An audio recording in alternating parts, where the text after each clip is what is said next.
Hi, this is Trisha Bell Roberts bringing you the second episode of the Butterfly Effect Conversations for Black Women to Soar. And today, my guest is Natasha Brewley, better known as Chef Bee from Essentially Chef Bee. Hey, Bee, how are you? Hey, what's up? It's good to see you today. I'm excited to talk to you. So, Bee and I met like 4 years ago at Oh, this wow. event, called the High Vibrations event. And when I first met her, I was just like, oh my God, I need to know this woman. She has Oh, such amazing energy. thank you. And she was gracious enough to be one of the first readers, like one of my beta readers for my book, which I will show you here, Yeah, Thinking Outside the Chrysalis, I a love Black woman. it. It's so good. It's Thank awesome. you, girl. She was actually kind enough to write a testimonial that is in the book. Yeah. But it's Thinking Outside the Chrysalis, a Black woman's guide to spreading her wings. And it is my self-help memoir. And of course, my whole purpose in life, I have figured out, is to help women, particularly Black women, soar into whatever their most magical greatness is going to be. So that's what I wanted to talk to you about today. Okay. So first, tell me, how are you making out? Like, how are you coping with all of what's been going on lately? Oh my goodness. Thank you for asking that. I think, for me, self-care, one of the things that one of my mentors tells me is like, people have used the word self-care. So, not not responsibly, maybe that's not the best way to say it, because I think the things that people talk about are good, but she's like, it's so much more than going and getting your nails done, getting your hair cut. It's like really mind, body, spirit self-care. And I think a lot of people focus on the physical, right? So for me, you asked me Mhm. what's been good for me, just really working in those realms and trying to balance myself in those areas has been a journey. It's been a new journey because I realize I've been like most people, just focusing on, okay, I gotta work out, oh, I gotta stretch, oh, I gotta do this. But Mhm. are you really sitting still? Are you meditating? Are you honoring your ancestors? Are you doing that spiritual work? Are you being good to other people? And I think that during the COVID experience, people have been forced to wrestle with themselves and really kind of Yes. look inward at the things that are showing up that may not be cute for them. Mhm. And you get an There's no opportunity. place to run, right? Can't run. You got to stay home and deal with this. Mhm. So, people, I've been hearing statistics about all these divorces happening, not just in the US, but abroad. And it's Mm. like, okay, people are now having to deal with their mate, their shortcomings, the things they don't like about them. You can't run away. We've often Mhm. used going to the gym, going to run, going to do errands, going to work as a way of Right. kind of running away from dealing with our mate. Right. And so COVID has kind of pushed you and put you in the face of the things that you did not like about yourself and the people around you. And it's like, okay, you can either bail on it and say, okay, I'm done, Or do some or work. really use it as an opportunity to work through it and see, wow, there is this opportunity to learn about yourself along the way. And so for me, that's what I've been doing. I've been doing a lot Working of on yourself. work on myself, a lot of Mhm. healing work, a lot of self-examination, looking at my family, looking at how I want my boys to be, looking at, just different ways I can engage them as a mom, because they're a lot. It's intense. And I have boys. Mhm. I'm It's around two all boys. boys. You have two boys, right? Two Two boys boys and a big and boy, an my amazing husband. husband. Three boys, three guys, right? Yeah, So exactly. that's like just all this testosterone. Okay, so how do we balance that? What do we need to do? Just the homeschooling, me teaching online, me running my business. Girl, you're like, you know how they used to say James Brown was the hardest working man in show business? That's Chef B. I think it's me Because now. you're what? You're a college professor. College You're a professor, holistic health coach. Um, chef. of course, you're a chef, essential oil Chef, you do raw and cooked. But Raw yeah, every cook, time I call her, she's like raw in the car. educator, all of that. Like I'm doing all of it, and I'm like doing it with love and Hmm. ease because I know, just like you said, that that's what you've been put here to do. I've been put Right. here to do And that it feels work. good, So right? it feels good, and it feels. I mean, it's work, but it feels effortless. Like I love it. Because it's I your love. joy. It's hard. It's hard work for real. It's soul work, and yeah, I'm having a great time, and I'm grateful for the people who have decided. I want Chef B to guide me along the way along this time. So, Hmm. I'm grateful for that, and so yeah, it's been beautiful. It's a beautiful So, journey. so as you were talking, it was making me think, with my book, there's a playlist associated with it. And one of the first songs is Solange's Cranes in the Sky. I Hmm. don't know. Do you know that song? Have you I listened to know it? that You gotta song, listen to it. Because but I saw that in your book. I did see that. yeah, and the playlist is on Spotify. So it's already, all the songs are pulled down for you guys if you go on my website. I guess honeybutterflies.com/blackgirlbutterflies. But if Hmm. Hmm. if you just go on honeybutterflies.com, you can find it there. Or if you go on Spotify and just look for Trisha Joe Roberts. But so her song is exactly what you're talking about. It's a great song, but she talks about how she was, you know,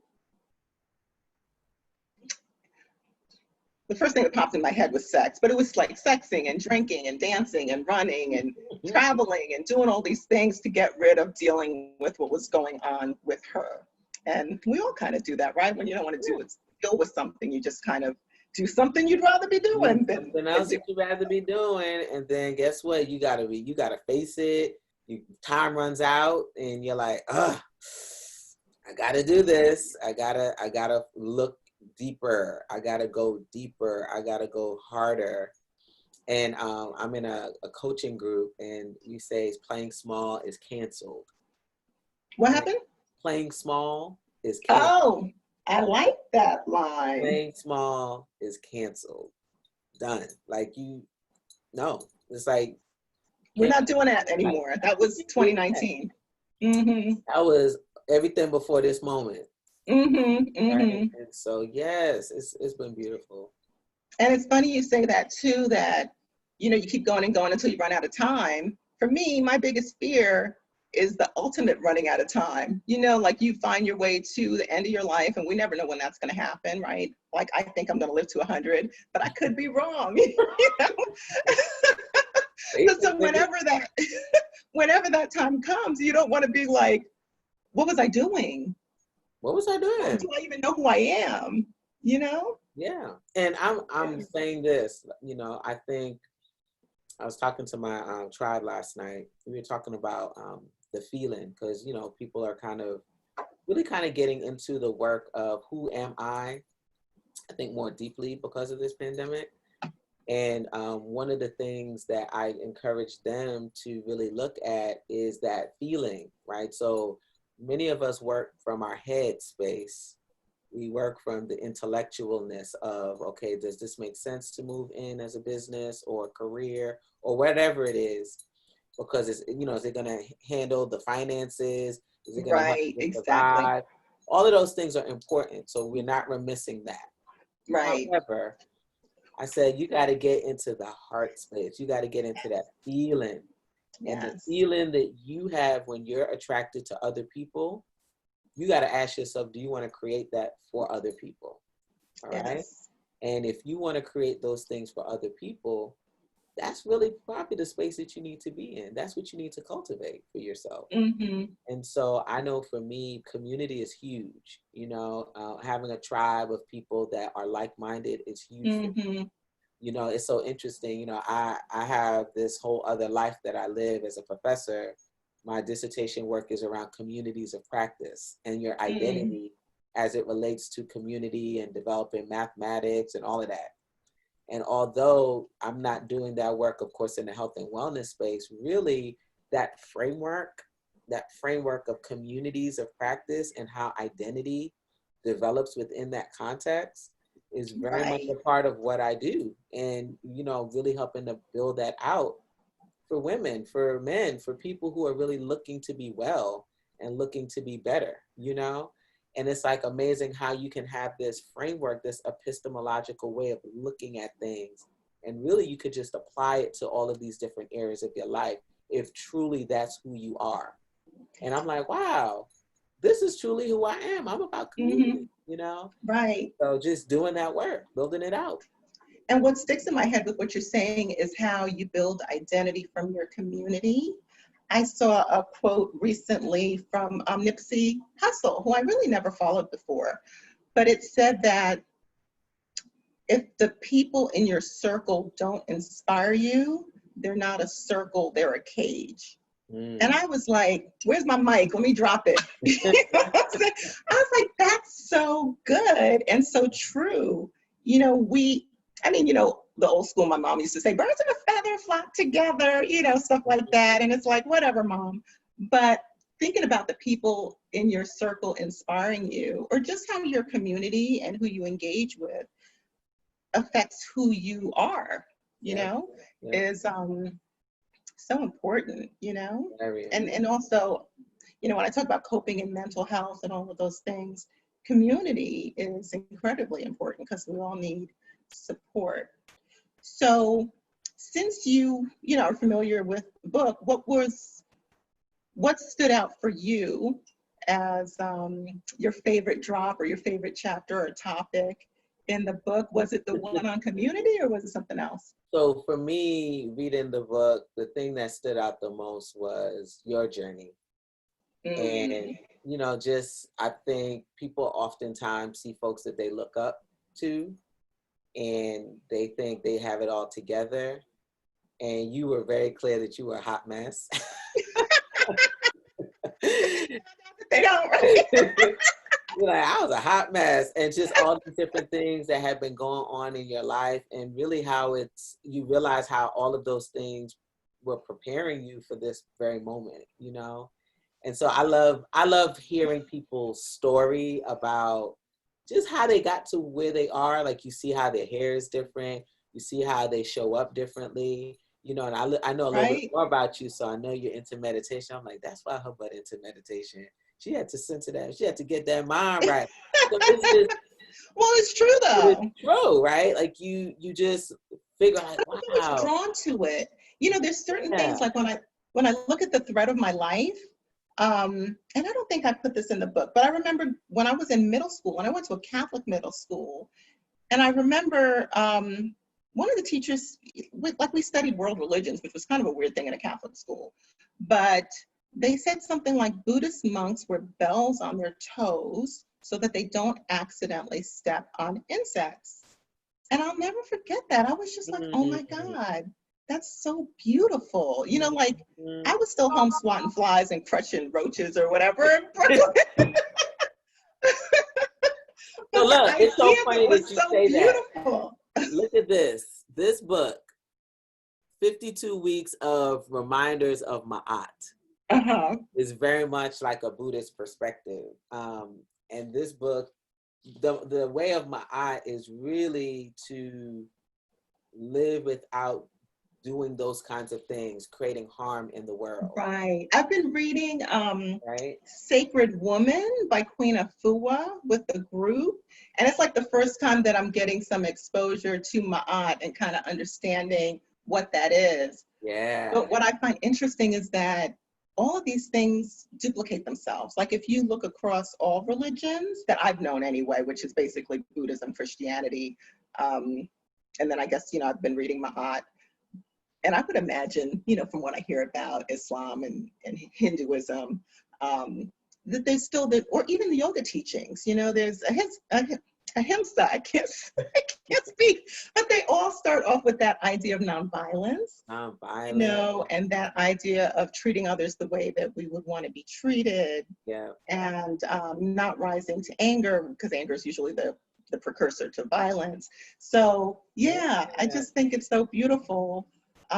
You know, sometimes people feel that their belief systems divide them, when really the root of it is very, very similar. You know, they're really based on wisdom, you know, ancient wisdoms on how to operate best in the world and how to treat others around us and the environment, you Yeah, know? I mean, just it's about coexistence of you within the context of the world, and just being gentle, Mm-hmm. and just like I sometimes, I live in Southwest Atlanta, so yes, we get water bugs up in the house. Girl, I was in Smyrna with water bugs, so. Girl, And Smyrna is a suburb. and look, I So, get those water bugs after looking at them. I'm like, damn. So I'm more inclined to shoo them out of the house, like trying to capture them to release I've them done both, yeah. versus, Yeah, you know, yeah. I mean, it I've seen people depends. kill them when they're outside. I'm like, they're outside. Why are you killing them when Leave they're, them alone. you could Exactly. go inside, but, Yeah. So, I but so mean, wait a minute. I don't know if I got your favorite. is that what you said? No, no, I'm sorry. We were talking at the same time. No, no. I was going to say, I don't know if I got your favorite drop. I think we started talking about all kinds of stuff. Yeah, but I think it was the beginning when you really Oh, no, you started said my getting story. your story, getting into your Hmm. story about who you are and how you've come to this moment and how you've been able to, kind of transform and be a butterfly. So you using yourself as a model for this transformation, I was like, that's dope. Like I loved how you did that. Thank you. And I was kind of making things up because I was like, at first I was thinking, okay, I've done all this Buddhist study, I've done all this yoga study. I felt like I've learned so much and I developed all these wisdoms. Plus, I'm a woman of a particular age, so I've been around for a minute, I've experienced some things. And I was like, wow, I really want to share this teaching. Um, but then I was like, what qualifies me for that? Like I'm a yoga instructor, I'm a life coach. Okay, I got a couple of certifications, but does that really qualify me for It does. that? It Well, does. that's how the memoir part happened though, because I said what qualifies me is my life experience in Yeah. combination with that. Because Yeah. you can't tell me that I'm wrong about what I've experienced personally. Exactly. Yeah. Yeah. And I love it. Oprah, she was accepting this amazing award from the Academy. It was like this historic award because of who she is in the community. And she was talking about how she knows this to be true, that everyone has a story. That's what qualifies you. The fact that you are Right, on this planet living your story qualifies you for whatever, for whatever truth you want to share with us, as long as it's authentic and real, you're not just making right, stuff up to hurt people, right? But right, that's what qualifies each and every one of us. So again, that reminder that we are each enough. You're enough. Because I right. think when people say that, oh my gosh, what qualifies me? I have a PhD, I have an MBA, I have a few master's Mm-hmm. degrees. And I sometimes think, wait a minute, what qualifies me? I'm like, Mm-hmm.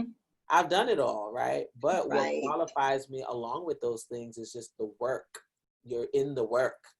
right. You're in the trenches. That's no one can ever take that away from you. Exactly. Exactly. Yeah, that's good stuff. Um, so I know that we have limited time today. Um, Maybe you'll have me so, back on the show. so I have one more question for you. So you've had a lot of success with your personal business, with your family life, with your career. Um, What would you say is one of the most important lessons that you would share to other Black women who want to have success in their life? What made you soar that you could share? It's not just one thing. I would say get mentorship, get someone to help support you along the way. Um, you get out your own way and get a mentor. Get Where? someone. Where would you say? Like, what would you? Because I think I people want mentors, but they don't know where to go. Well, I don't think it's that easy. I think that you need to see someone that resonates with you. So if there is someone that you see that is doing things the way you want to do them and that you're hoping to do them, they're kind of further along than you. I think that you go and you ask them, hey, can you support me? Can you be my mentor? That looks different for everybody because everyone wants different things. So not being afraid to reach out to folks and get that kind of guidance. I also think that it's important to just continue to read and develop yourself. And Mm-hmm. I think that's probably one of the most important things, to continue to invest in yourself and your knowledge and your who you are, because ultimately, particularly if you're in the work of, you know, relationship building with other people, they're looking for that. They're looking to get more from you than they're thinking about at the time. And you're looking to understand new knowledge, new ways of being, new epistemological frameworks.